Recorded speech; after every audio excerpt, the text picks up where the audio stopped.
ನಿಮ್ಮ skin dull ಆಗ್ತಾ ಇದೆಯಾ? ಬಾಡಿ ಹೀಟ್ ಜಾಸ್ತಿ, ಪಿಂಪಲ್ಸ್ ಬರ್ತಾ ಇದೆ, ಡಿಹೈಡ್ರೇಷನ್ ಇದಕ್ಕೆಲ್ಲ ಒಂದು ಸಿಂಪಲ್ ಫುಡ್ ಸೌತೆಕಾಯಿ ಅಥವಾ ಕುಕುಂಬರ್ ಕ್ಯಾನ್ ಫಿಕ್ಸ್ ಇಟ್. ಸೌತೆಕಾಯಿ ಯಾಕೆ ಒಳ್ಳೆಯದು? It is a hydration hero. ಸೌತೆಕಾಯಲ್ಲಿ ಆಲ್ಮೋಸ್ಟ್ 95% ನೀರಿರೋದ್ರಿಂದ ಬಾಡಿ ಹೈಡ್ರೇಷನ್ ಇನ್ಸ್ಟೆಂಟಾಗಿ ಆಗುತ್ತೆ. ಎಸ್ಪೆಷಲಿ ಸಮ್ಮರ್ ಟೈಮಲ್ಲಿ ಇದು ಸೂಪರ್ ಬೆನಿಫಿಷಿಯಲ್. ಇನ್ನು ಇದು ಸ್ಕಿನ್ ಕೂಲಿಂಗ್ ಎಫೆಕ್ಟ್. ಸೌತೆಕಾಯಲ್ಲಿ ನ್ಯಾಚುರಲಿ ಬಾಡಿ ಟೆಂಪರೇಚರ್ನ ಕೂಲ್ ಮಾಡುತ್ತೆ. ಸ್ಕಿನ್ ರೆಡ್ನೆಸ್, ಇರಿಟೇಷನ್, ಟ್ಯಾನಿಂಗ್ ಇದೆಲ್ಲ ಕೂಡ ರೆಡ್ಯೂಸ್ ಆಗುತ್ತೆ.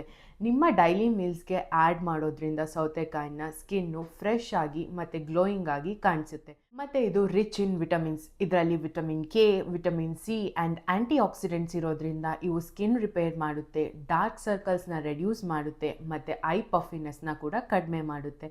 ಸೌತೆಕಾಯಿ ಡೈಜೆಷನ್ ಫ್ರೆಂಡ್ಲಿ. ಸೌತೆಕಾಯಲ್ಲಿರುವಂತಹ ವಾಟರ್ ಸಾಲ್ಯುಬಲ್ ಫೈಬರ್ ಡೈಜೆಷನ್ನ ಸ್ಮೂತ್ ಮಾಡುತ್ತೆ. ಫೈಬರ್ಸ್ ಇಂಟೆಸ್ಟೈನ್ನ ಕ್ಲೀನ್ ಮಾಡಿ ಫುಡ್ಡು ಈಸಿಯಾಗಿ ಮೂವ್ ಆಗೋ ಹಾಗೆ ಮಾಡುತ್ತೆ. ಆದ್ದರಿಂದ ಬ್ಲೋಟಿಂಗ್, ಅಸಿಡಿಟಿ, ಗ್ಯಾಸ್ ಇದೆಲ್ಲ ಕೂಡ ನ್ಯಾಚುರಲಿ ಕಾಮ್ ಆಗುತ್ತೆ. ಹಾಗಾದರೆ ಸೌತೆಕಾಯಿನ ಹೇಗೆ ತಿನ್ನಬೇಕು? ಅರ್ಲಿ ಮಾರ್ನಿಂಗ್ ಕುಕುಂಬರ್ ಜ್ಯೂಸ್ ಅಥವಾ ಡಿಟಾಕ್ಸ್ ವಾಟರ್ ಕುಡಿಬೋದು.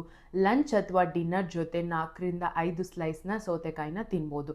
ಸೊ ಡೈಲಿ 1 ಸೌತೆಕಾಯಿ is equal to hydrated skin plus cool body.